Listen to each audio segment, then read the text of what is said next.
faithful Thanksgiving. joining us. We'll start with Again. happy tidings before we move into Jimmy's jiggling screen, which is going to drive people crazy if it keeps happening. And then number 2, there it is. Jiggle it, Jimmy, just a little bit. Sorry, I'm guys. Just bear with me. As you guys He is know, at it's the Costco. holidays. I'm down in the mom's basement. We have the year supply of paper towels, and I am on a very flimsy table. So let's just leave it at that. Okay. Let's move on. So, we'll start with the happy tidings and the happy Thanksgiving to all. I hope your pies were fruitful and and your crusts flaky.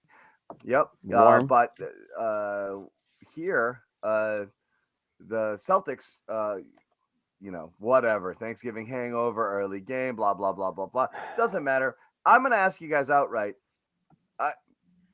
It's so easy as a Celtics fan to find the reasons for why they lost. Like Holiday didn't play.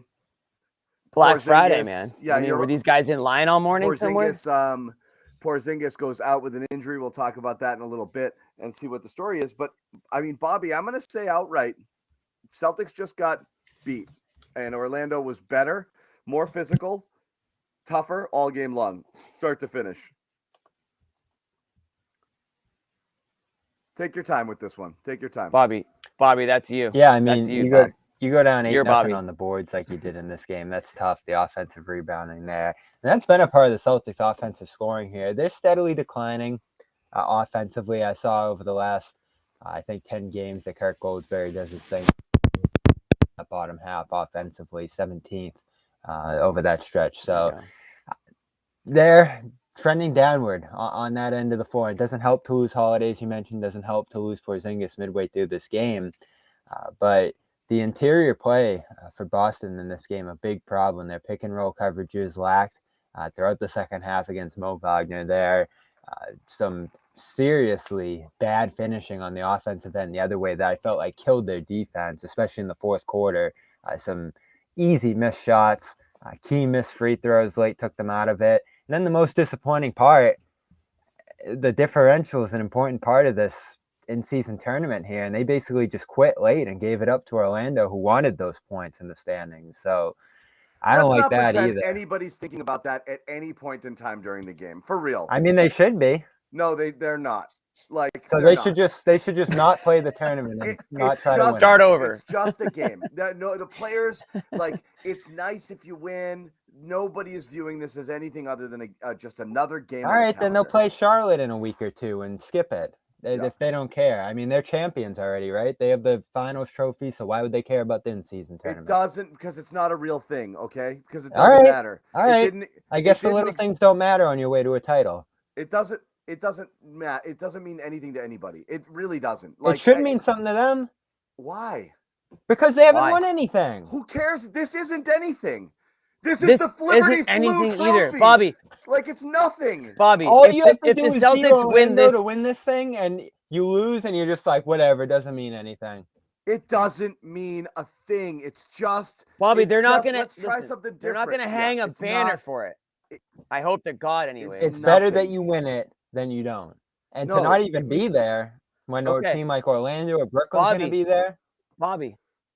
It's fine. It's fine to win it on your way to winning a title. If you don't win a title, no one's gonna won the in-season tournament. That's not what I'm saying. What are you saying? I'm saying that they should be trying to win this. They're trying to win the game, but not because it's an in-season tournament. I don't really think enough is on the line. Exactly. It's not. It doesn't mean, and if they win, it'll be cool. We won. But if they don't, it's just because they didn't win these regular season games, which is what this was. It was a regular season game against a team that gives you trouble and that gave you a crap ton of trouble today, and that's what matters more than not being serious about a tournament game. It's fine if they win it. It's fine if they get serious late when it gets to the point. It's fine if they can make it rain in the club the night they win it, all that stuff. This was a game against a team that just beat the crap out of them all game long, and the Celtics looked bad. They made the Celtics look bad tonight. And you can talk about, losing Porzingis obviously hurt because they just got cooked on the interior. Al cannot defend bigs, obviously. Luke Cornett cannot defend bigs, so they just got whatever they wanted at the rim. It was pathetic watching that. Pathetic. Both on the offensive glass, and those guys just went at Luke like time after time after time after time. The Celtics aren't built to do that. And without Porzingis there to at least offer a little bit of token resistance, they were just getting murdered in that end. And then you have your two stars that just played like ass again. And that's what happened. So, I mean, it's not nothing to get mad about. It's just, this was a game where they were bad. They were just Orlando was much, much better. Came out looking good off the start, and then, allowed the Magic to kind of instill their will a little bit on them, and they played harder. We said it a couple games ago.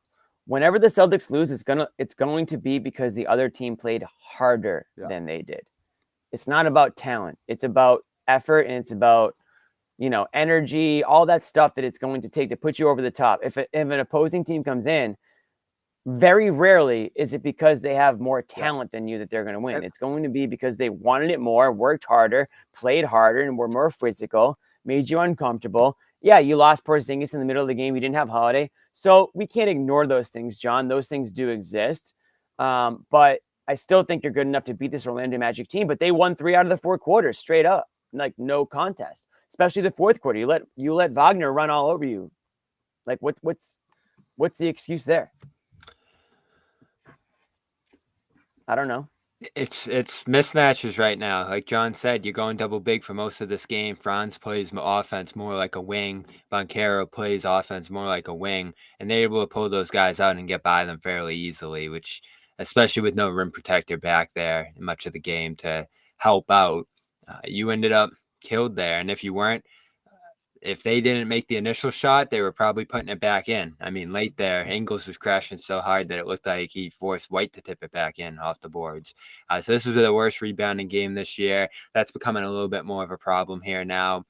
Physicality-wise, they didn't handle those big Magic wings very well. In fact, those guys bothered the Celtics wings offensively. You saw Jalen complaining through this game about contact in the paint. You saw Jason diverted away from the rim by Franz Wagner, who and by really Isaac, who I thought Isaac was great. Every time Isaac matched up on Tatum wasn't going anywhere. Mm-hmm. He was really frustrated by him.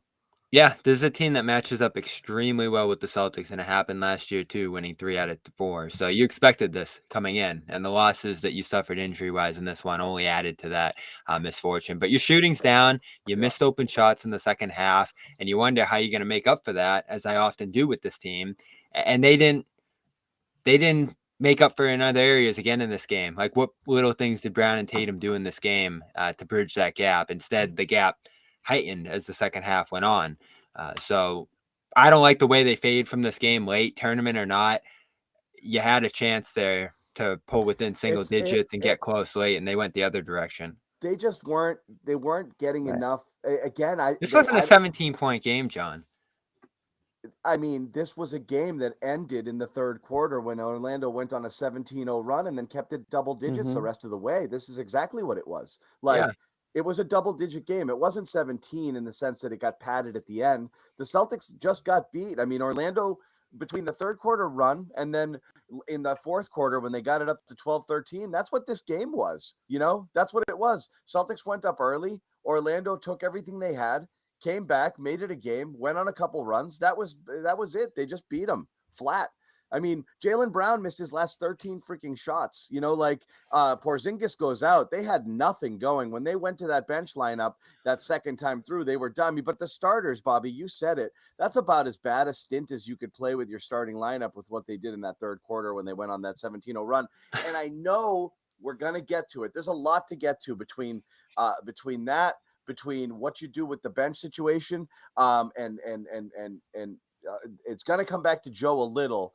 I'm waiting on the Joe stuff because I think all of us are in agreement that players first, coach second, but that timeout's going to come into question, and what's going on with the bench and having developed anybody who can play outside of your top 8 is something that a game like this really magnifies how little you have there. And Brissett, every time one of these guys plays, Bobby, I never want to see him again. Banton, Brissett. I never want to see those guys again. I mean, come on, Banton played the last second and he tried to score at the buzzer. I'm saying Banton's last stint, he looked like he hadn't played basketball in 7 years. Brissett looks like he's never played basketball. I don't know what's going on with his shot. You can't put those guys out there, let them play 3 minutes, and then get them out of the game. Like, you just – but anyway. They have no choice. Talk about that third quarter, Bobby. Baffling. I mean – and if you want to go the timeout thing, you're coming out of halftime, so you talk plenty in there. You emphasize certain things after a first half that wasn't very good. And then to come out like that, I think says all you need to know about Joe's timeout philosophy. Like, what could he have said in a timeout when that was at 10-0 or 12-0 after the take foul that they commit after the turnover there? Does it matter what can you say? Does it matter what's said? I think that's what you're looking for. Where they need a breather right out of halftime. Like the timeout thing's just become this magical thing that's supposed to solve everything for them. It's not, but sometimes it's stop. Everything is bad. Stop. Get back to what we're doing. Just stop. Everything is bad right now. I don't like what I'm seeing. Pull it together. Like, just stop. Like, stop doing what you're doing. Did they learn a thing from that run? Did one possession get any better than the other? Did they improve themselves as it went along? No. So if they're not learning, you have to figure out that they're not learning on their own. So sometimes it's just simply up, pause. We're too sped up. Everyone take a breather. Let's get back out there, do what we know how to do. That's it. Just stop. But they don't. Like, he doesn't. It's weird. It's very normal. Like, here's the thing, Bobby. None of anything about basketball. None of us know anything about coaching. But we know from watching. You don't know ball. We know from watching a zillion games that every other coach alive does this. It's weird. It's very weird for it not to happen. It's not the end all be all. It's not going to save you. It's Joe Mazzulla calling timeouts doesn't make this a championship team. It's just a really bizarre thing he doesn't do that's completely outside of the norm, and we've yet to see it work. So at a certain point, so they were at 4-3 at that point. They end up calling it, so that ties it, and then they have to call another one to go down 2-3 in timeouts. He's trying to stay ahead of the Magic. I know, but when he finally called it, it was a pointless. I know, and that's part of the point there. Like, his philosophy is to stay ahead of the Magic, and they did that in the first half in terms of timeouts. So they have the advantage late there. So he's not just going to throw that out the window because of what run that was. When should he have called it? 8-0, 10-0? Let me ask you this: 12-0? How many games do you need your timeouts at the end? How many games? How many games does it come for real? Philosophically, how many games come down to crap? If we had one more timeout, we'd be in much better shape right now. 1/8 of them, 8, 9, 10 in a season, like where you're like, oh, I called too many. Right. Right. It's like, oh, we could advance the ball. You know, like it's like most that of the time. So like, relax. If every game you knew, wow, the 2 timeouts I have. Three of their last 4 games have come down to the last possession. Gave me a huge edge. I know, but I mean, actually, again, all 4 of them. The Hornets one did too. Again, but he called one later to no benefit. You know what I mean? Is like it's not like they're not called. It's just a. I think even if he called them, they would have lost this game. Most likely. But what about the run though? It's weird. Bobby, Mo just and stop these runs. It's weird that he doesn't. That's it. Yeah, it's just weird. I don't think anyone believes that changes the outcome of the game, but it's just like this pattern, this behavior. Like, is that going to be the way he is forever? Like, and look, this game in particular, when you lost Kristaps Porzingis in that second half, and the Atlanta Magic's their faces just lit up because they knew how easy it would be to get to the paint. You know, the score almost 60 points. Like, it was just easy for them. So that's a great time to call a timeout, especially Joe Mazzulla, who's constantly preached about ending quarters the right way and having to do that for 4 quarters. Okay, you didn't see that in the third. You obviously get the free timeout that both teams get in between quarters. The Celtics go out and the Magic they allow an 8-0 run. Like, that's a great opportunity to say, hey guys, let's take a breather here. You know what I mean? And this is one thing that Doc used to do when he was in Boston. And it wasn't necessarily just giving them a breather. It was that and letting the guys just talk amongst themselves. Like, hey guys, Kristaps is not going to come back in. We're getting screwed out there. Like, let's try to fix this thing. You know, I think it's more so about that than hey, timeout, guys, sit down. We guys got to do this, got to do that. I don't think it's one of those, okay, Joel, you have to go and ream these guys out. No, it's more so like let them talk amongst themselves and figure it out. And that obviously would be a conversation led by Tatum and Brown, the two guys who are leading your squad and the two guys who really just dropped the ball in that fourth quarter. Well, Tatum, at least he got to the free throw line 3 consecutive drives. But at that point, they were trading baskets. I'll give him that. But outside of that, there wasn't a whole lot between the two in that fourth quarter. Yeah, I mean, what killed them in this game is that they didn't have matchups anywhere advantageous to them. I mean, you lose Holiday, and they start going at Porzingis. I know, but there it is. I think that you hit it, Bobby. They didn't have the matchups today. So what do you do when you don't have matchups? You got to adjust. You move the ball. Yeah. Move the ball. On offense. You didn't see much of that tonight, did you? None. That's the problem. There's no matchups. They did not have the matchups, and instead they're just going at guys with tough matchups. Yeah, but Orlando also did a good job of making sure guys like Hauser weren't getting those threes that he got in the first half, though. But yeah, you're right. I just think a lot of it has to do with how different this team is when Porzingis isn't out there, and obviously for him to go down in the middle of the game, they just look shell shocked, especially the starting five. Well, Porzingis had started to fade a little bit from 3, going back a couple of games now. So you didn't have that in your but it's his presence, though. I feel like his presence just changes. Yeah, no, offensively for sure. And he was getting beat up defensively too, just like Cornette and some of the other guys were out there just because Orlando started going into him physically and knocking him off his feet.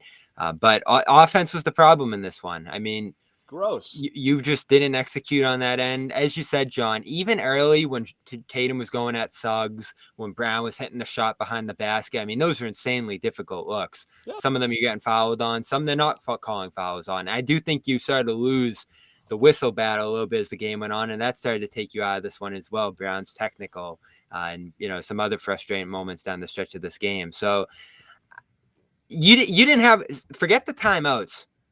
You didn't have an adjustment in this game offensively, a stylistic adjustment against a team that you couldn't beat up in ISO.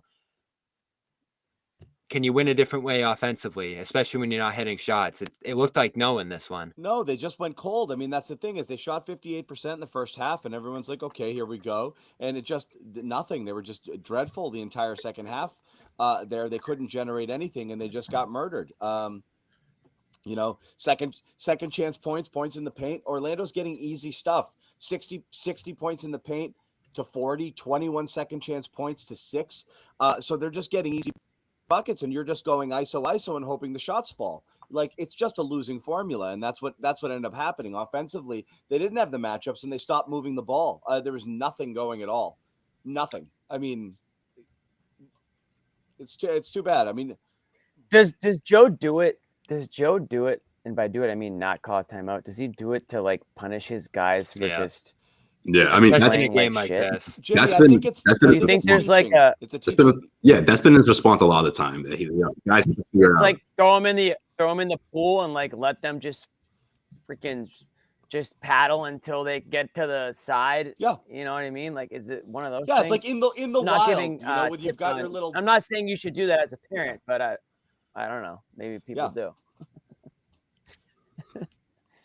I don't know. I can't explain the thinking behind not calling a timeout in that situation unless it's like, hey, I trust these guys. I know what they're capable of. I know that they can play a lot better than they are, and they shouldn't need me to tell them what they already know.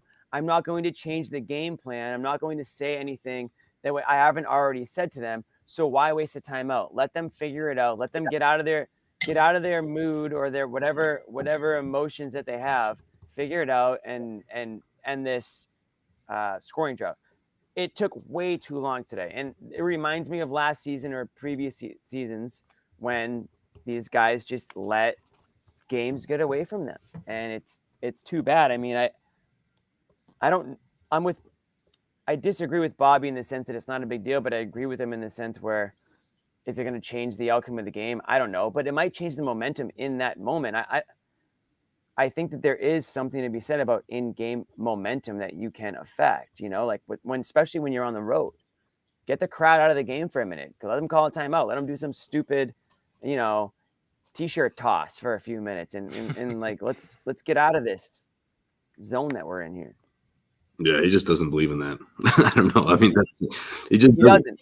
But you would think maybe Josue that he would just maybe try it. I don't know. Like, it's certainly not foolproof, but he's trying to do. I hate putting this much attention on it because it isn't the reason they lost, and it doesn't alone solve anything. Right, it's just a thing. I'm just addressing it because people are talking about it. I think it was on the players and the approach, but again, people will say, well, why doesn't Joe tell him to? Well, no, I'm glad you brought it up because I was thinking the same thing when he called it. When he finally did, I'm like, this is the most random time to do it. It's like it was so random. It was so random, and I wish we tweeted about it. I wrote it down with like 12 question marks in my game notes. I was like, he calls a timeout there. And I feel like they had a chance to build some momentum there, and it's like, you just stopped it, And I was like, why would you? Yeah, it was like timeout Joe at 85-74, like just with a couple back and forth for nothing had happened. It was nothing. I don't even understand it. Yeah. Like, but again, it's not the thing. It's just he saw he had but something. Like Bobby, you're talking about like what do they do when they don't have the matchups or when they're down this or when they're down that? How much of that is on the coach? This is kind of the Joe's philosophy with the timeouts is kind of his philosophy with the coaching. Like you guys do it, I think that's why they went to Cornet and Brissett a lot in this one, looking for some offensive boards, especially if you're going to be missing the shots you missed in this one. Yeah. I mean, you just look up and down the second half. It was missed layup city, threes, not going down at all in this one. You didn't generate enough if you want to be close to that 50 mark. You only have 29 in this one. So nothing really went right offensively. I think that's where they're going to have to tighten up the most right now is try to get back to, I think some of the passing numbers you looked at in recent years, John, I do have to go back and look at them, but they've ranked very low in assists, very low in passing overall to start this year because of the post-up reliance they've had and the ISO reliance. And it's worked, like they've done a lot with that, but now it's starting to fade. So how do you adjust to that? How do you get away from that a little bit and start to do some other things here? That's what they're going to have to figure out now, especially, I mean, if Porzingis is going to miss any time here, it's really going to be back to the drawing board because he's the one guy. And you looked at in the first half, he was very good early on in this game. He always had matchups. He always could get to the free throw line. And even when the three's not there, his post-up's so effective that it gives you a threat offensively. And he made a big impact passing early in this game too. Yeah. I mean, he's just been a monster, even on the nights where he's not doing all the scoring and production offensively. Just like Josue said, his presence out there completely changes the court offensively for the Jays. And, I seem to remember one play early in this game where there was like a handoff screw up between Tatum and Brown. Almost went the other way. Tatum got it back and just fired it right down the Porzingis. Oh, and he scored. So stuff like that, I think, just makes offense so much easier for these guys. And if he's out, it's back to the old days of just Tatum and Brown having to do everything. Right. That's how I felt in the second half. Yeah. That's the worst of it too. And then I was like, they're gonna lose this game. Like, they force things. They make it tough on themselves. And I'm not saying that in the sense of like there's no way Jalen and Tatum could save the day. I mean, obviously we know we've seen them do that, but you never got that feel. You never got that feel when you saw just again the Orlando Magic's momentum. They just saw the light at the end of the tunnel. They're like, man, the 7-footer is not out there disrupting our lives anymore. And it wasn't, okay, let's just jack up a couple of threes and get going. No, they attacked the rim. They went at these guys.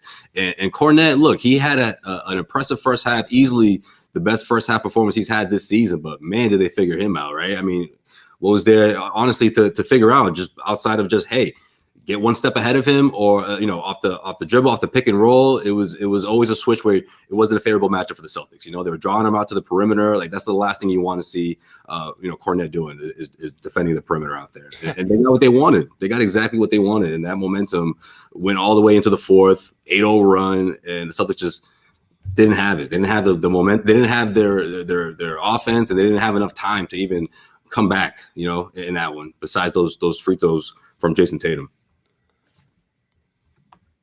Hey guys, check this out from the boss man, Nick Josue, chiming in. Hey, if anyone's still doubting Porzingis before this game, definitely stopped. His late game absence really showed just how delicate this roster is.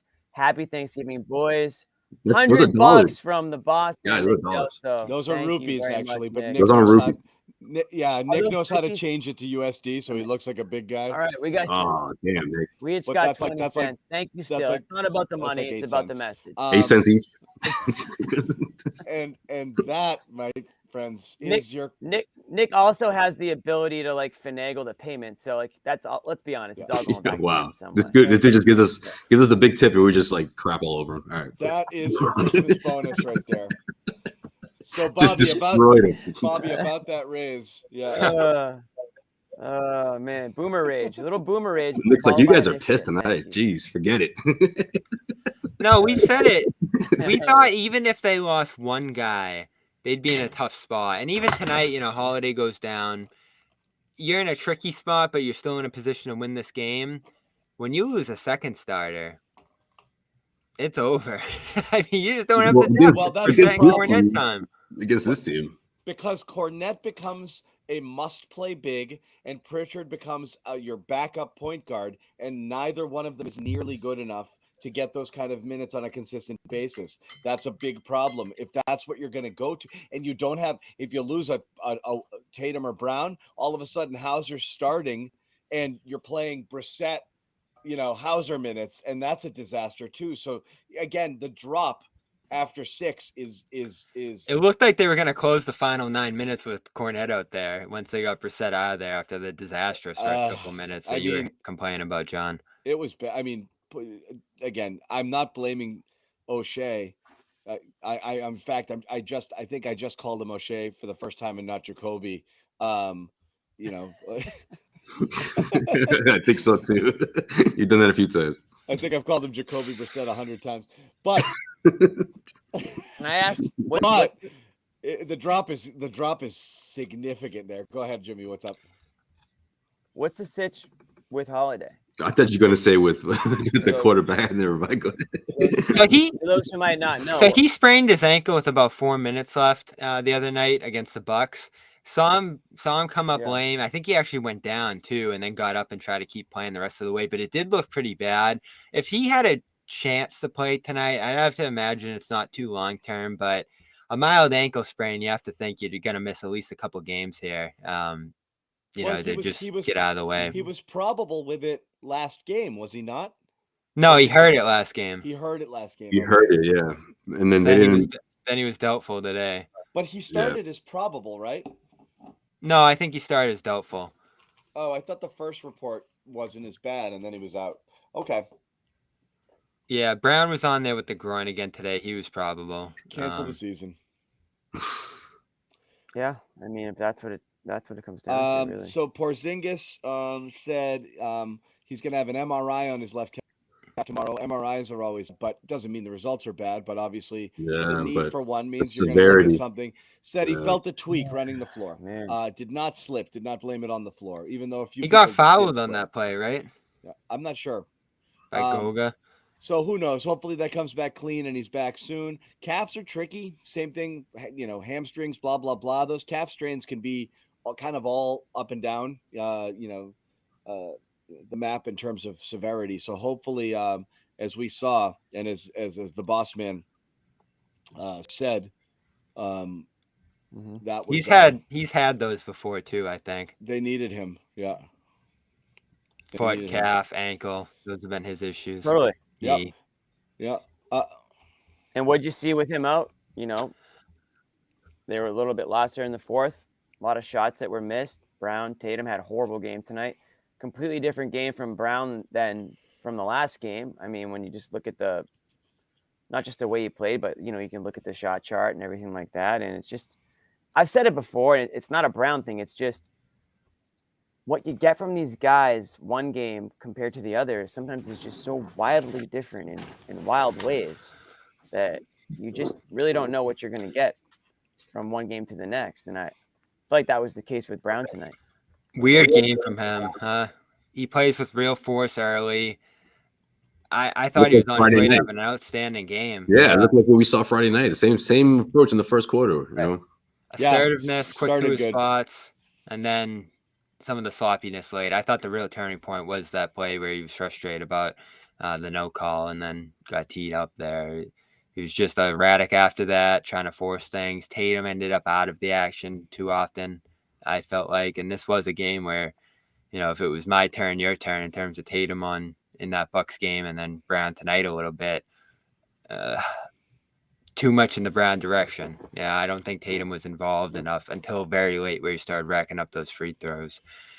So overall, just a little bit of offensive imbalance. And then, it went from like my turn to White late, who was trying to force things. And I thought you were going to say, I felt like he was, I'm joking here, but I was going to say, I feel like he was almost jealous with what was going on between Porzingis and Tatum, man. They had their 2-man game going. Yeah, back-to-back possessions converted. And again, like Porzingis just causes issues for most teams. But I felt like with him and Tatum, it was just like, man, like, they can't guard this at all. It only happened a few times in that first half, but then Jalen, he got frustrated with the refs, got hit with that tech, weird techs being thrown all around before the halftime, and it was just like a different team going into the third quarter. I feel like, and not having Porzingis out there and them adjusting to that, I really think it's what it boils down to, and how the Orlando Magic were able to capitalize. Yeah. All right, guys, a couple of messages here. And again, thank you guys for hanging out with us day after Thanksgiving. Appreciate it. I swear I wasn't that riled up about the game. We started talking about the in-season tournament and things went off the rails here. But we'll get back to that. We will. And plenty of people agree with you, Bobby. So again, I know we were going to do a quarterfinal preview show, right, John? What happened? I did see a lot of agrees with Bobby, in the chat. and so just because we didn't doesn't mean it's wrong. I don't think the players view it that way. They clearly don't. And I think that's a problem. I don't think any players in the league view it. The Magic did. No, I don't. That's my. The Magic were trying to run it up late, and they did. They got 2 extra points. No, they just want to send a message, man. Like let's like what Scal said in the telecast. I don't believe the Magic. Put it this way: I don't believe when this game began, there's talk in the Magic locker room saying, "Guys, big tournament game tonight." I bet we're gonna get a quote tonight saying this was a big tournament game for us, so we had to come out and view it as a big game against the Celtics, who are a really good team, and they got up for the Celtics, not for the tournament game. That's my belief. And I agree. It was but you know what? What? There is something to the fact of there is now that running it up. The point differential matters. I do agree in the sense where if you're not a title contender, it might mean a little bit more to you. You can kind of make something out of nothing, for example. There might be a little bit. Yeah, tell the Magic they're not a title overall, contender. They're second in the East right now. I know that, and so maybe that's not a good example. No, they just beat Denver and Boston. I don't know, So like, I mean, they're a team on the come up. They're beating good teams. The Magic are playing well. They're playing a hell of a lot. Last year they were like shades of here and there, but they were nowhere near where they needed to be. And now that they're at that point where they're making it very difficult on teams, and they're a good team. Are they a title contender? Probably not. I still am not going to put them up there, but they're certainly capable of turning it on and running up a game against a team that's not ready for it. And this is one of those games. But I'm still on the side where I don't really think the in-game season tournament matters a whole lot. That being said, I do think the championship game will be interesting, but other than that, I'm just not that. I think it's a hair above the Mayor's Cup, which the Celtics, the Red Sox, and the Twins used to compete for in spring training. What year was that? They would play each other so much because they're both in Fort Myers. Whoever won more games would win the Mayor's Cup. That's ridiculous. That's about what I think of the in-season tournament here. All right, let's tell you a little bit about fan. I can say this real quick. Been up for a really long time. You got to get into it. I know you're getting into it. I'll Jimmy, tell you this. You are just unless you're a diehard NBA fan, you don't give a shit about not yet in-season tournament. Yeah. So it might stick. I don't think the players are anyway. Head over if you guys want to get in on the action here and bet on this in-season tournament, which is all the rage. Go to FanDuel.com/Boston. They definitely have odds on the winner. Do they? I'm about to look it up. That is not what the copy says, but okay. Okay. I'm reading it verbatim. I wonder if they do. It's a guy sent updated in-season tournament copy. He watched what Bobby had to do. Right? I'm looking it up. If they don't, then Bobby's wrong. If they anyway, do, Bobby's get right. 150 in bonus bets when you place a winning $5 money line bet, and that's if you sign up at FanDuel.com/Boston. Once again, FanDuel.com/Boston. Go sign up. It is super easy, really intuitive app. Just download the app and you're off and running. That's all we have to say about that. It's an exclusive wagering partner of the CLNS Media Network. and the official partner of the NFL. There's games Thursday, Friday. This is great, actually. Thursday games, Friday games, Sunday games. Everybody have fun. Getting in on the action here. Patriots, I think the over-under was 34, and versus the Giants there. Must-lose game for the Patriots this weekend. So they're two. This is it. They're lose. Love it. They are 2-8 against the spread, just so you guys know here. You know what's really funny? What's funny is I have to get to another read right now, so we can't divert again. Yeah. FanDuel.com/Boston. Other sponsor of ours, SeatGeek, our friends over at Dreamers Pro, podcast on the CLNS Media Network. We want to tell you about SeatGeek if you want to get to any games, concerts, Disney on Ice, whatever. And you can't get seats. Sometimes you got to go to a broker, and why not go to SeatGeek? Number 1 rated ticket app, 28 million downloads, 70,000 events you get at every single day that are listed on the site. So whatever you want to get to, you can get to it. NBA, NFL, NHL. Jimmy might go see what show might you go see coming up, Jimmy? Anything? Disney on Ice. If I don't get Rolling Stone tickets when they go on sale, I'm going to be on SeatGeek. There you go. For a good one. The Stones, baby. I've never seen the Rolling Stones. I might be in on that too. This is it, John. This is it. Me and Gelso actually went a couple years ago, and we thought that was That's it. why I went to see Bruce. I went to see Bruce. Oh, it's at Gillette. I went to see Bruce again because I thought that was it, and it might have been it, but we'll see. And again, so that might have been it. But Bruce just announced some more shows too overseas, so he might be going strong. Use the code Dreamers Pro, get $20 off those tickets. So again, that's a good little boost for you there. $20 off when you use the code Dreamers Pro. Go check it out right now. All right, guys, back to the in-season tournament. Real quick, what's funny? What I was gonna say is that game on Sunday, Patriots Giants. If you go to a Patriots bar or a Giants bar, it's opposite. Patriots fans are going to be cheering when the Giants score. Giants fans are going to be cheering when the Patriots score. Is that really going to happen? Neither fan wants their team to win these. I don't know. I think both sides still don't like each other. But my favorite, no. What he's saying is he's not saying a lot. What's funny is right now is the argument between Patriots fans on who is a real fan. The people rooting for wins or losses. I think people who are rooting for wins think they're the real fans, but you're morons and you're not real fans. That means you want your team stuck in purgatory for the rest of your lives. Or John, I don't know. John, maybe they're Belichick fans though, because that's the debate too, right? Like a lot of people are siding with Belichick. I'm kind of surprised. Hey, no, there's no certain out. Yeah. So I feel like those are the ones that are cheering for the Patriots. See, he is a good coach. Belichick. If they're Belichick fans, they need to hope that he has enough, I guess, power to lose the rest of the year and still stay as coach next year. I'm not sure if he does. They're nervous, but he's not going to win with this team next year either. He's not going to win with this team next year either. So they need something to tell the pro Belichick people that because. They still riding with him. John, remember, it was 6 or 7 weeks ago at the end of our show. I think I went on a 1 or 2 minute spiel and I said the darkest days are still coming, and here they are. They're still coming.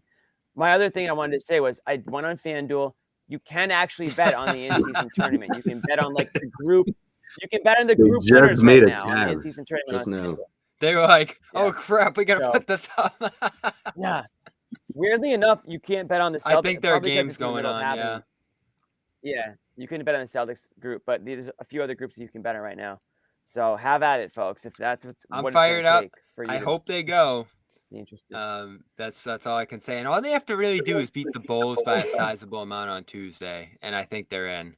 So if you're not in, if the Magic and Nets are in this thing, and you're not because you slipped up and just didn't take a couple of games seriously against teams you probably could have beaten, that's a bad look to me. You don't have to be all excited about it and saying that this is going to mean as much as the championship, but you were in an easy division with the Nets, Magic, Bulls, and Raptors, and you've made it a lot. You could have lost that Raptors game too and then been completely out of it today based on how they play in that game. And that was kind of the start of these recent struggles the Celtics have gone through here, right? This is remember they went 21-5 last year? And then it started to slip up a little, some losses to teams you didn't love seeing losses against, and then it just kind of spiraled the rest of the way. That's what this is feeling a little like, and they're only 16 games in. So you don't love that. I mean, they're in the bottom half offensively over this recent little stretch here. The defense is still fine overall, but there's some slippage going on here. And again, forget the timeouts. Is the team fully bought in on the way Joe wants them to play right now? Because this is yet another game where they don't shoot enough threes. They're taking crazy layups and missing them, and the team's running back the other way. I asked Joe in Memphis, you really don't want them taking those tough layups. How do you kind of set them up to make some tough decisions inside there? And, we talked about that a little bit back then. I forget exactly what he said, but we know how Joe wants them to play, right? And tonight is the exact opposite of how he wants them to play. So I keep an eye on that too. Like, are they able to really key in and execute his game plan, over the coming games here? What's coming up? They got Hawks Sunday, who have scored like 140 points a game recently. And they've given up more than that too. You got the Sixers next Friday, and then who's in between that? Bulls. So mixed bag of teams coming up, but two of them could really challenge you in Atlanta and Philly. Yeah. So no question. I mean, it's something to keep an eye on. But well, that's interesting because Bob, I thought you were going to mention the road Celtics, right? Is this going to be a talking point? All these losses coming on the road, and are they different on the road? And does Joe Mazzulla need to figure that out in terms of their tendencies and what they need when they're on the bad end of a run like that? This isn't the first time this season that's happened. With 17-0 run and in the second half. I mean, not a lot of teams survived that. But when you look at the way the Celtics team is in the past has had to bounce back and always found themselves playing, uphill, that can't be part of their identity. They have to work on that, especially on the road, because that's where all the losses are. And I feel like the Celtics tend to sort of just lose their focus. And of course, this one, we're going to talk again about Porzingis and him getting hurt and starting the game without Drew Holiday, but regardless, that was just a poor showing of the second half of the Celtics, regardless of even without those guys.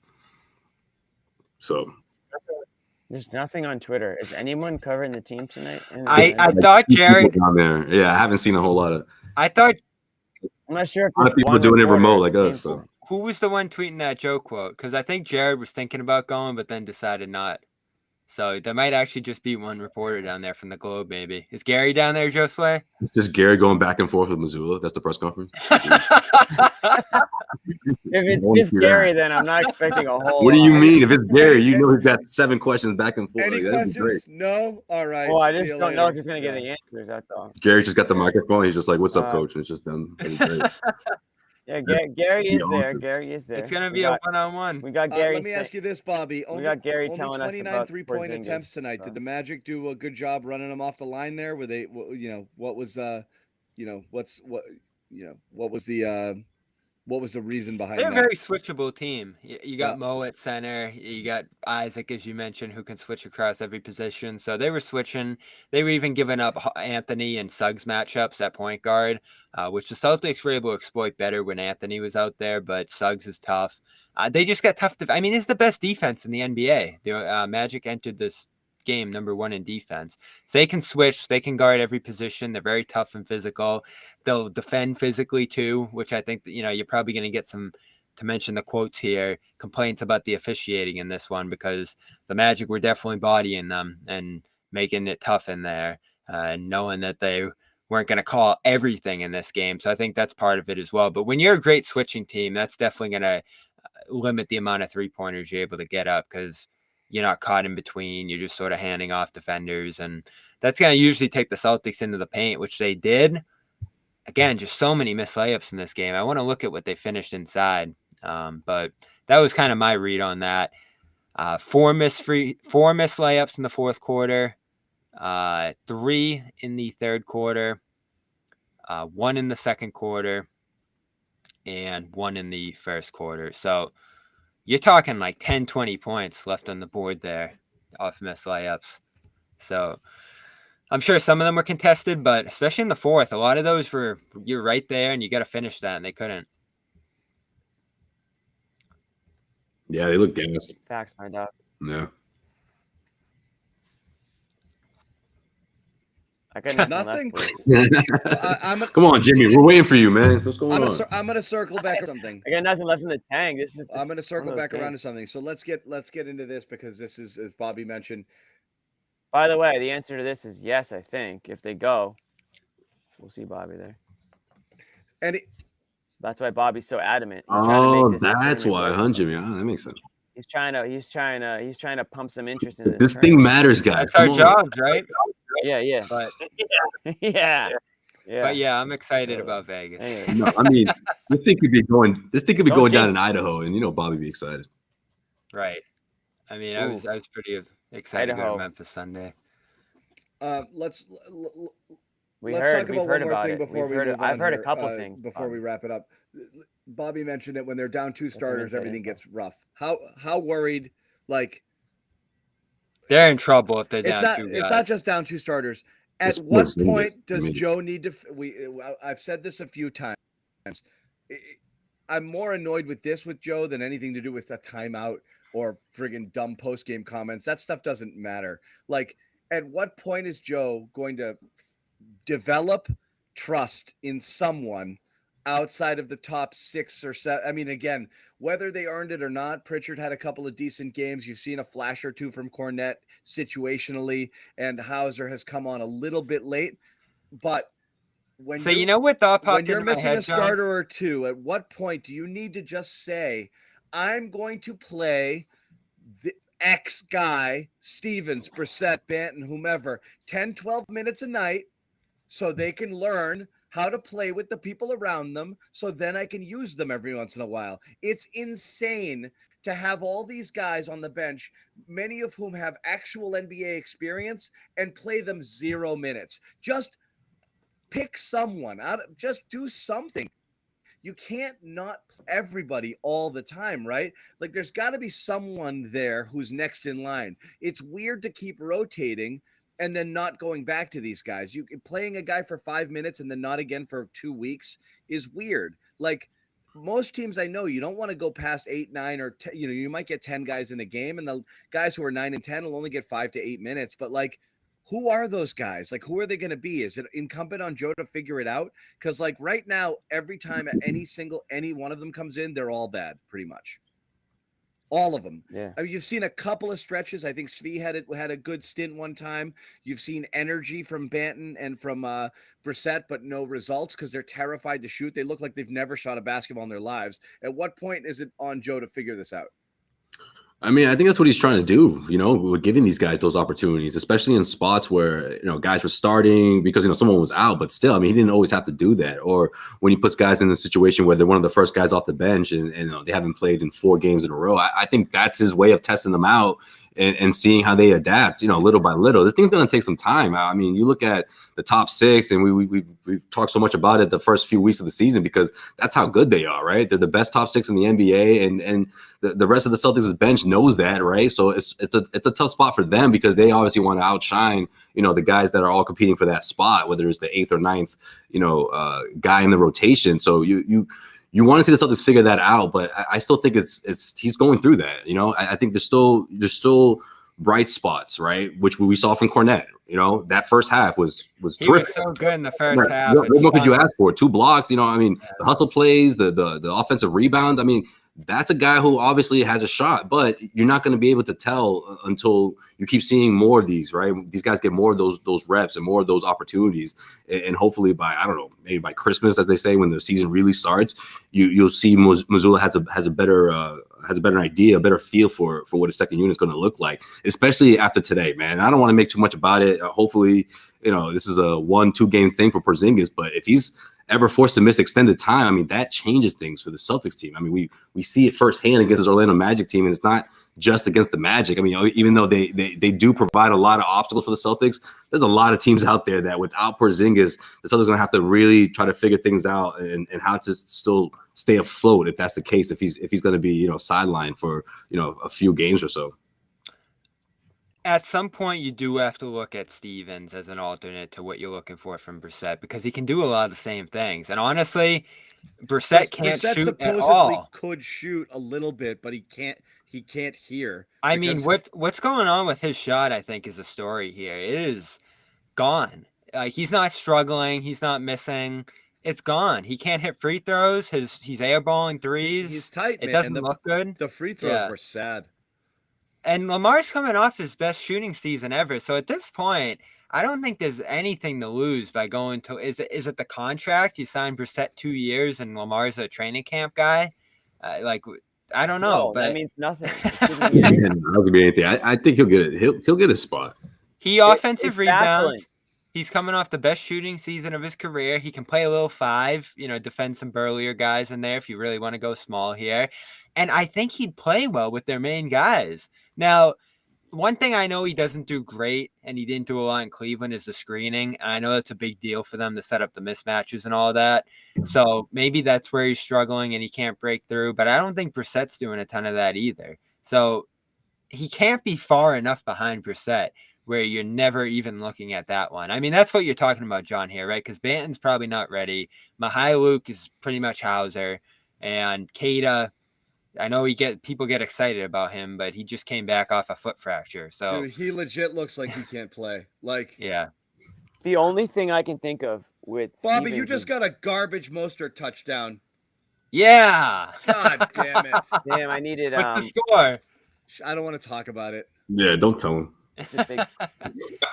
That is what will drive our views into the ground. Talking fantasy. Yeah, that's but last time we faced off, you got 45. You don't have a good Bobby. You don't have a good team. You don't. My team. You do not. You don't have a good team, and you're in 6th place. I have a better team than you. Screwed. I have a great team, and I'm getting screwed. If I beat John here, I'm about to move to 7-5. But forget it. We'll talk about it off the air. We will. Let me sneak in one more thing before we go because it's gonna get off the rails here. Did I have it? The only thing I can think of. Sorry, you're getting tangled by a HelloFresh ad. HelloFresh, guys, it's Thanksgiving, and we get back to Jimmy's point here. Hold on to it. Thanksgiving is over. You got a little bridge here between Thanksgiving and Christmas, and I don't think you want to spend a lot of time in the kitchen because if you're like me, I'm freaking exhausted. I don't want to cook anything again for a long time, or I don't want to spend as much time cooking as I just did. So one solution to that is jump in on HelloFresh and let them kind of do most of the work for you, the shopping, deliver the food to your door, pre-portion. All you got to do, 10, 15 minutes, read the menu card, and you are cooking. You might want to kind of pre-diet here heading into Christmas before things get out of control. Get onto a low-carb diet or low calorie or, high protein or whatever you want. Customize your meals. And best thing of all, when you go to HelloFresh.com/CLNS free, what's free? Breakfast for life. Free breakfast. Use the code CLNS free. You get free breakfast for life.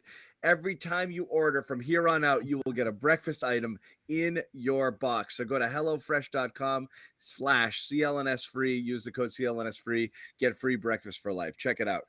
Jimmy, back to you. No, Jimmy had the floor. I interrupted him. Oh, Bobby. I had a HelloFresh point. All right, fine. I'm gonna. Oh, okay. So okay, I'll leave that on the screen then. Yeah, leave it up there. This is bonus ad. Just got my box. I heard free item, and I thought you ordered it for the Wednesday before Thanksgiving. Yeah, for after. Okay, go ahead. Kind of a power move. He's not doing leftovers. All right. So what happened? It's not just breakfast. Tell us. It wasn't just like one banana or something in there, like one little item. It was muffins piled up, like 6 muffins, 10 egg bites. I mean, my box was just full of breakfast for like weeks. Yeah. So I was blown away. I'll have a little video unboxing that I'll post after the show. For here. Life, Bobby. Yeah. And you unboxed the breakfast for life. Yeah, it was really fun. I love that. And I tried the meat package this time instead of the fish. So I'm trying something different. Burger in there. Tell us one thing you got. I haven't tried any of them yet because again, Thanksgiving. But shepherd's pie. What'd you get? Give us. There was like a big pub burger. I remember there was like a pork and rice dish in there too. Handful of stuff. Burgers are delicious. Don't give it all away. We want people to watch. So I'm gonna post that after the show. Everyone can see me unbox it. HelloFresh burgers are the best. The muffin was amazing. I actually Love had that. one at shoot around the other day, John, when we both went. One of the banana muffins because I just had to run out of the house. So That's good stuff. Little Yeah, grab and I go. mean, I love how muffins are breakfast. It's basically cake. It's just cake. Yeah, it's pretty much cake for breakfast. Yeah, it's so true. I'm more of a muffin top guy. I'll just cut the tops off. I'm not even dealing with that's like, a good underneath point. stuff. Yeah, that underneath stuff all just crumbles everywhere and It's gets all cake. over you. It's crumbly. Yeah, but Banana's I underrated think though. Banana's banana underrated. Yeah. Banana, I think, is properly rated. It's pretty popular. Banana muffin? No, I'm talking Great about the taste. muffin. The muffin though, I feel like the muffins is slept on. Oh, banana muffin. Yeah, Okay. people sleep It on had the some walnuts on Toss it. in a muffin. especially with the I walnuts. enjoyed it a Yeah, lot. All right. that's my shit. I Take a I say banana, this make it about unhealthy. I Put say it in this that about muffin. cooking, Love but that. I actually, as soon as the show is over, I have to go cook again. Oh, geez. What One are you of our cooking? desserts was such a big hit that we had to leave. I've got turkey sandwiches coming up. Yeah, we had to leave them. We had to Pie part 2. No, it was the pecan pie brownies. We had to disperse them, and Wow. and people in this Oh. house really wanted them, so we're making another batch tonight. They were the They winner. were a hit. They were the There were no brownies at mine. I'm gonna have to make those next year. ranking the items. That's fun. Those were the clear cut winner. And Laura liked the pie this year. Last year she just right through the heart. Yeah, you guys almost had a little bit of do-to-do counseling, about that last year. and we got through it. Yeah, Yeah, we you got past it. Yeah, it's good. It's good. in We're the making past, you know? progress. So the past. Ingredients. We Ingredients a lot of time shifted into a bit, it. Yeah. just enough. Yeah. Yeah. So that's it. So yeah, my before I was rudely cut off by the HelloFresh ad, all I was going to say was the only thing I can think of about Stevens not playing, and this is based on nothing, like everything I say, but the only thing I can think of is that he's maybe not practicing hard enough or That cannot be the case. good enough to earn that play. So he's Bobby. the last. So What he's else the can it last be? guy on the roster, and he's just like, What F else it, can I'm it be? dogging I just can't practice. think of any other. Yeah, you I never agree know. with any Jimmy. other thing. Hey, Maybe this isn't practice. that's the case a lot in Think of it. football. Almost always, you're like, "Why is this guy playing?" Because they're watching him and they're like, "This." So I something's think off. it's the screening, This John. guy You know doesn't how get it. Yeah. you know how important the screening is for them. He must not be getting it. And I did talk to him in camp, and he said that's not something he's done a lot of before. So if he's not shooting well in practice, maybe Just that's part stand of there. it too. And You the just screening. stand there. Screening, that's the hard part, really? How about like everything else about Well, the game? these guys are none of these guys off the bench are going to be scorers and creators for them. These are all role guys who are going to have to defend, rebound, screen. That's really all you have off this bench. And we even said going into the year, none of us were mistaken with what they had here. There was no one off this bench who was going to come in and do a ton for them. You know, be a versatile player like a Malcolm Brogdon or like a Rob. These are all minimum guys. So No, you you get love minimum Brogdon. production. I did love Brogdon. He brought a lot. I could tell. You But, just hate Holiday, and that's fine. I don't hate him. I mean, Oh, maybe there's a defensively, he's been connection there, great. John. Maybe that's it. Yeah. Okay. Well, we talked about screening. We've talked about the Patriots. We've talked about baking. Muffins. We've talked about muffins. And I think we're gonna wrap it. I think that's We've done it all. When do they play? I don't think they play the Magic again for a while, fortunately for them. And I don't think they go to Orlando again this year.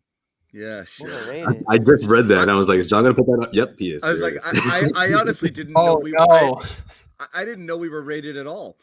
So Appreciate you, man. I'm Thank happy. you. That means Super somebody out there is proper saying rated. something good about us, which is surprising on its own right. So He must have John. kept hearing it. I view this as a win. What's up, Bobby?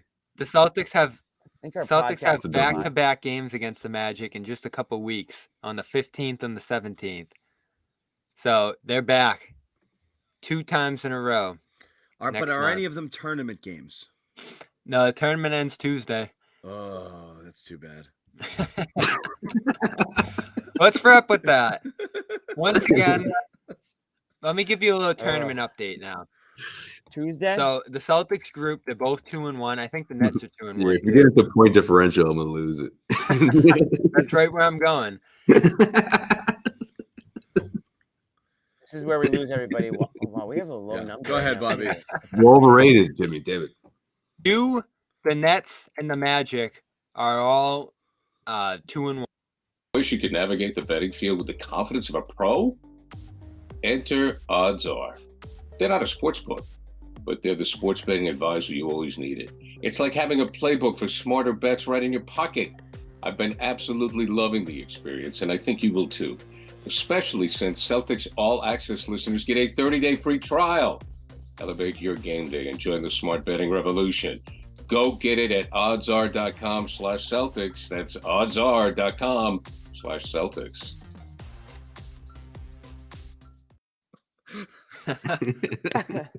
Yes. Yeah. And I'm thinking we got kicked off the air. You got Tangway, Bobby. You got Gary rolled. Boom! You got Tangway. Are you guys going to say that after every time? It's even funny. New feature about our show is getting Tangway. If you come incorrect, you're getting Tangway. I should have saw that one coming. That's it. All right, here we go. That's so good. He's speechless. We got him speechless. This is where you're at right now. So you need to win this group to move on, or you need to be the wild card. And the tiebreaker's point differential. So you've really screwed yourself tonight. If you're going to be in a tie with one of these teams, and you probably will be, because I don't think the Raptors are going to beat the Nets, you're 22 points behind the Magic because of the way you played late in this game.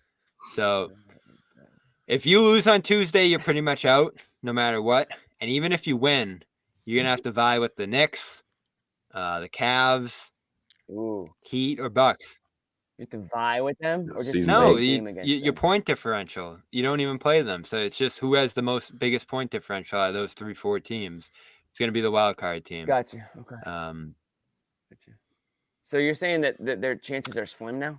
Yeah. If they lose the next one, right? That's what you're saying. No, if they lose the next one, they're done. Even if they win, their chances are slim. Yeah. How much? It's because the Magic. I'm going to say this now. Bobby showed more heart powering through this and putting up that chart than the Celtics showed in the second half tonight. So that's Bobby gets the brownie for sure tonight.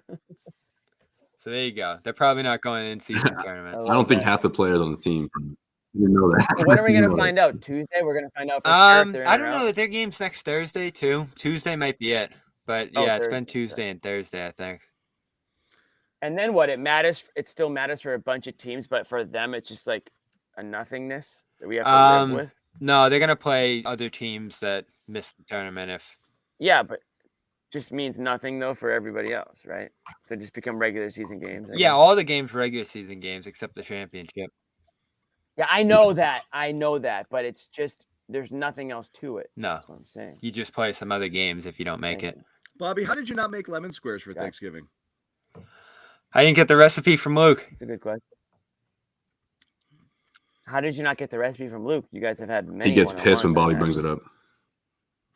I didn't get the recipe. That's probably the biggest question I should ask that I didn't. Was the recipe. Christmas. He actually hates that this is a thing on our show. Add a little red, like a little cranberry on top or something. Make it. Yeah, I'm curious. I know O'Shea's grandma cooked for the team recently, so they've had a lot of people. It's a story there. A little sidebar. Yeah, a lot of people cooking for them. So Luke's up there, but he's got some competition now. Okay. They deserve to get Tangway today. You know what? Walker Phillips asked me how my 5K I knew went. Jimmy was saving that. I knew it. Thank you for asking, Walker. I got one more. You asked. I got one more question for you guys. Give Jimmy his opportunity. Bobby doesn't give a damn about your 5K. Bobby's like Jalen right here. Like it doesn't matter what the rest of us are doing. He's just gonna. Yeah. I'm just gonna get my shots up. Like let Bobby just Jalen and a half right now. You're just cooking on your own, huh? All right. No. It's all good. Bobby's over it. We're good, man. Just let us know when you're ready. The 5K went well. I ran it with my mom. Shout out, Mom. I crushed her, but regardless of the fact. It's awful. 7:15 mile, 22:31 was my time. It was a little muddy on the trail, but we had a good time. There's about 1,200 people. I came in 77th. So there you go. Good work, Jimmy. The guy who runs. And I was 30 seconds. He runs through the list to see where he's at. So I'm aging like fine wine. What I told Bobby was, Bobby, don't eat the media. That was good advice. Food. The media dining hall food. You just don't want to. Josue knows what I've been catches up to struggling you with. The quickly. brownies in there are just irresistible. Oh yeah, Cut that out. Cut that out immediately. that's gonna be Stick to tough the for Bobby. proteins. If the media They've is had doing good like proteins in there. they do a sirloin, they do a chicken. You can do that. Stay away from the pasta. Stay away from the desserts. I know you're a fish guy, so do the fish. Yeah, they always have fish. Jason, DM me. I'll just send you the recipe. I adjusted one. I'll send you what I got. Jimmy, I got one more question for you before we get out of here. Just for me, I'm listening. Are you starting to get more concerned with the team than you were coming into this year? It only matters what you think, Jimmy. So go ahead. No pressure. Wow. The whole opinion of the state of the Celtics. You got the whole thing. I wouldn't say concerned because, listen, I didn't expect them to lose 2 games this year. There's going to be ebbs and flows to the season. Every team goes through them. I think we're finding flaws within, but Bobby, I'm not going to ignore the fact that they were without Holiday and they were without Porzingis for part of this game. And we already know that if they aren't going to be fully healthy for the playoffs, they're not deep enough. They're not good enough. So I think what we're finding out is that that's true because we already thought it to be true. And I think we're going to find out that if Holiday is going to miss a few games here and if Porzingis' MRI comes back and he needs a couple games, these aren't going to be walk in the park games like we've seen in certain cases. They're going to be tough games. And the other thing we know is that the regular season means very little. So it's hard to know what you've got until the playoffs roll around. I think we know what they're capable of. And that's a great thing because we know what they're capable of and they're capable of being, I would say, the best team in the league. But showing up is a different story. So, no, I'm not concerned yet. There's way too many games left for me to be concerned. All right. What about you, Joe? No, you just spoke for us, man. You spoke for the whole team. I don't agree with any of that. That was me as Jalen passing to Porzingis, Jimmy. That's it. Yeah. I only passed to one guy. It was the most obvious look on the floor. Yeah. Can we get Stevens a look? Hockey assist from Bobby. No, I mean, the only thing that I'm concerned about now, a little concerned about, is what this team looks like without Porzingis. Like, and I'm not saying, oh, he's gonna miss the next 5 games or whatever, but they look very different, right? I think they have to just sort of figure that part out, especially because there's going to be plenty of games where he has to rest, and as you get towards the playoffs, he's not going to play anywhere near 70 plus games this season. So yeah, I think that's my only cause for concern, or at least coming out of this loss, is how different this team is on both ends without him, but especially on the offense, how limited they are, and how I get flashbacks of last season, and not in a good way, not in a good sense. So yeah, no Holiday, no Porzingis, you're obviously going to look much different, but I just think they have to, from the front court standpoint, figure out, or at least strengthen their approach when he's not available, when he's not there, when he's not in the mix. So, but that's it. Overall, no, I'm not concerned about this team, but when Porzingis isn't there, they're a different team for sure. They got to figure that out. It sounds like Bobby might be slightly, I would say slightly. Oh yeah, concerned, for sure. or he wouldn't have asked. I think it's similar to last year. I don't know if this is 180 Bobby, but this is concerned Bobby for sure. Yeah, no, I think. I think early they were very shooting reliant, and you did find some other things like post ups to mitigate that. When it did go down a little bit, but you're still very ISO heavy. Your passing hasn't been there consistently. And the turnovers are pretty high, too. I feel like they've turned the ball over a lot early this year. So have they found a functional, consistent offense? With Porzingis in there, I think so.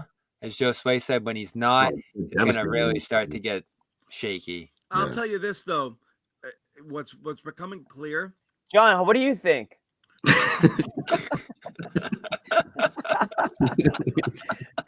I'm not even giving my full opinion. I'm just piggybacking off of what Bobby said with Porzingis. Right. It's interesting, right? How Porzingis became so essential. That essentially means that they weren't going to be able to do it just with Tatum and Brown again. And this is what we fought people on for years. Are these two good enough to do it? And I do believe that the offseason kind of, sort of, was resounding, exclamation from Brad. Once Like they lost to the Heat the way they did, that was it for me. It was kind of like, no, I think everyone kind of reached it. And to the point was like, should you trade one or the other? You couldn't really, because you weren't trading Tatum, and Brown was untradeable in a contract year, and he was getting his supermax. So they had no choice but to bring those back, but they recognized we need a lot more. So you traded core players to get much, much, much better. And now you've got everybody saying things like, well, they can't do it without Porzingis. I think that kind of goes back to what we were saying before, which was when it's just the Jays, them reverting back to old tendencies and having some redundancy is always a concern, right? So the supporting cast is essential because you have other people who can pick up the slack, more offensive options, but also hopefully people that can just play it cool, with the, and do the right thing and make the right basketball play, which sadly the Jays can't always be counted upon to do. And that's what's kind of scary and frustrating about them, is they always lean back into their worst tendencies when things get hard instead of kind of buckling up and getting after it. I sent you the numbers, every John. time you see them do these games, have Tatum have these kind of lazy half show up, half not show up sort of games like he had tonight and the other day, and then Brown just kind of go into ISO mode and shots not fall and he just kind of shoot his way out of it. That stuff is always like, God, I've sent you seen the this number, too many John. times. Yeah. 0.9 assists per game combined back and forth between Brown and Tatum. Yeah. And even the Brown Porzingis combo that everyone's doing backflips over is just 2.1 a game. And then Tatum Porzingis like 1.4. So overall, their assist rate very low. Their passing low. Their turnover rate higher than you want it to be. It was an elite offense to start the year. And in fact, I'll actually look at where it ranks now coming out of this one. I'd have to think it's out of the top 5 at this point. Yeah, so that's the problem is you kind of need them all, because you need when it's not going right in one place, other people can right the ship. When it falls back on Tatum and Brown, sometimes yes, sometimes no. That's kind of always been the thing.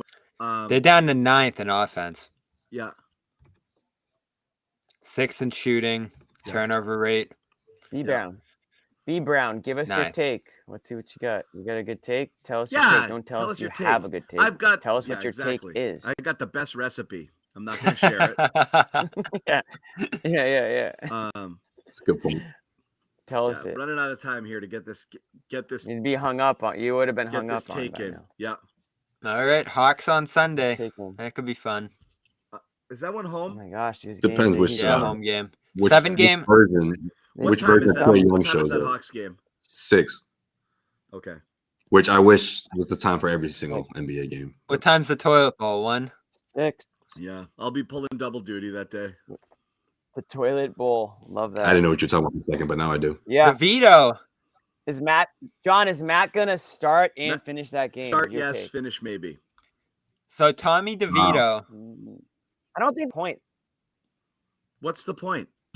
What's the point? The point is only when he's so bad, you have no choice but to bench him. But the other guys are so bad, they don't belong in the league. That's what I mean. Yeah. You don't have you don't have a real backup. Yeah. And at this point, if you're just going to keep trotting him out there after the fact, then benching him for a cold backup who's worse isn't. It's like a spanking more than it's like you're punishing him. If you want to lose, keep sending him out there. I don't think there's any problem with that.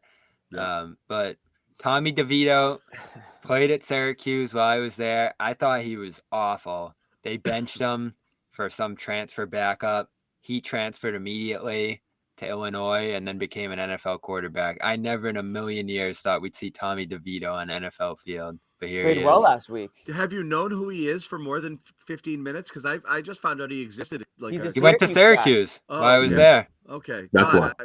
There it is. Yeah, I know. Otherwise, you wouldn't know. That's why every media guy is probably so nice to him, because they're all Syracuse grads. I thought he was horrible at Syracuse, but can he it was shoot the coach. better than Brissett? Yeah, seriously. That Brissett thing bums me out. I'll be honest. I'm not gonna watch a second. It's not over, Bobby. I'm not gonna waste my Sunday. I think a lot of people feel the way I feel. I'm not gonna waste my Sunday. Why would you waste your time? There's got to be some other good games. Then again, yesterday's games weren't that great either. Yesterday's games were not that great. I was disappointed in the Seahawks last night. They I really lost are. $100 on them. I Thanksgiving thought they games? were going to show up, but they didn't. There are so many shitty bad by the teams. start. Imagine if there were like 20 NBA teams and every night it was just, oh, here's another bad team. Celtics just going to roll. Bobby pulled off a friggin' pick six with his Dallas D with 4 minutes left yesterday and got a 50-yard Mostert touchdown with 4 minutes to go in this game. Just a free 17 points. Yeah, I'm ending on a fantasy rant. Ridiculous. But you're still in the mix, though, John. You're still in the mix. I know, but these are just freebie points, Anyway, I'm gonna actually. I like my team a lot this year. I'm not amazing, but we got some underrated guys. I'm gonna tool on. I'm actually playing Sherrod this week, and I'm gonna tool on him. He might be the worst fantasy manager in the game who's ever lived. He might be getting relegated. Yeah, he might be getting relegated. Sherrod drafts his team, and immediately they just run to the bottom of the standings and stay there. I think Yahoo knows no matter what, even his 0-0 team starts at the bottom of the standings because it's just easier than having to move him later. But I want to say he reached last season's win total by week 4, and then it's just been all downhill since then. So in the beginning, he wasn't last technically, but you kind of knew he was going in that direction, and then. Sherrod needs help. He even has Dak, and he had Dak on his bench this week. He's starting Lamar Jackson over Dak, and Dak went off for 40 points yesterday. He drafts 2 defenses. That's not great. Yeah, Ahmed just put that one in. Ahmed just chimes in.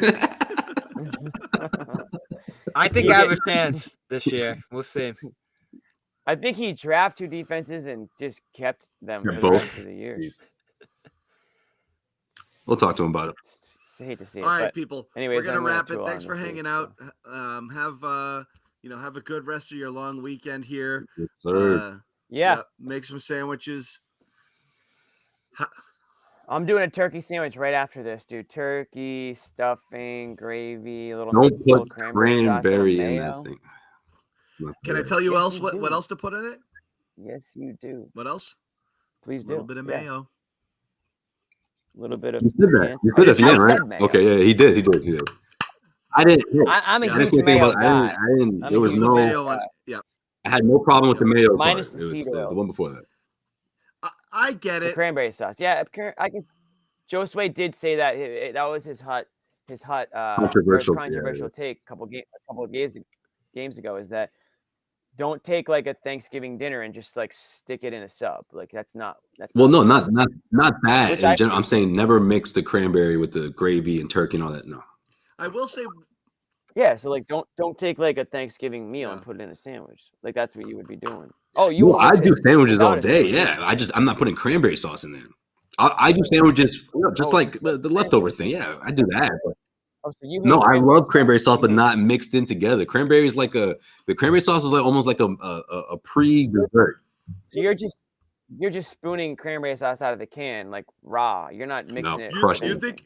How long do you think we could have this conversation and get the viewers all the way down to 0? How many of you guys would hang for the whole fantasy? 40 minutes. Fantasy will get us there. 45. I would do it. I've got another 30 minutes. I mean, I could get this thing. Could we drain you guys to 0? How much I cringe. Yeah, I whenever love someone hang through this stuff. Yeah. 20 minutes in, I'll have the ocean spray can out. I'll be like, look, so this is what I'm talking about. There's I'll just keep going in. This is gross. You got the can opener. You got the electric can opener, or are you doing manual still? Because I've seen both. I don't know.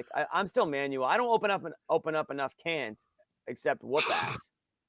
But if I did, it would be manual. I don't need the electric one. I'm not that lazy. I do manual for tuna.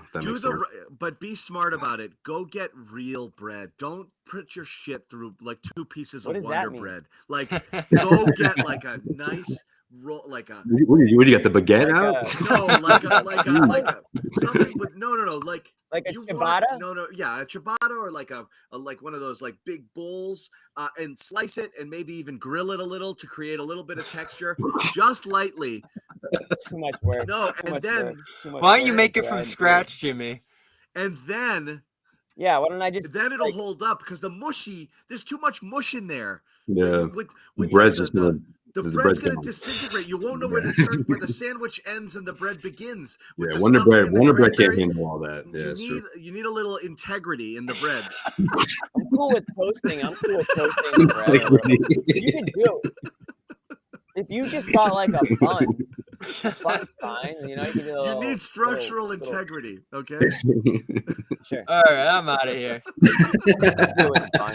Hey, come on, Bob. We're not at TD. Come on, we got time. That's where it ends. The structural integrity of the bread. It's important. It is important. You don't want it to get soggy either. Ruins If you're the going whole to put a sandwich. bunch of stuff in, Yeah. especially cranberry sauce. Cranberry sauce. I think gets we it could soggy. keep people involved with that talk more than fantasy. There's nothing people care That gives about a less than crap about someone's fantasy. fantasy Yeah, that's team. true. Yeah, Unless Nobody cares about you're in that league. No, I don't even care about my own fantasy team. and people try all the time. this They'll be point like, in "I the got this guy, that guy, and that guy." Yeah. It's like cool, man. Yeah, it's kind of the same. The with only people who care are people in your league. That's it. Nobody right. cares. Not even they care. Yeah, they really don't. Unless it's something. Yeah, that's true. Because we've all suffered it at one point or another, you know? Yeah. So, yeah, it's okay. All right. Thanks, guys, for hanging out. Yeah. We'll see you guys on Sunday. Enjoy the rest of your weekend.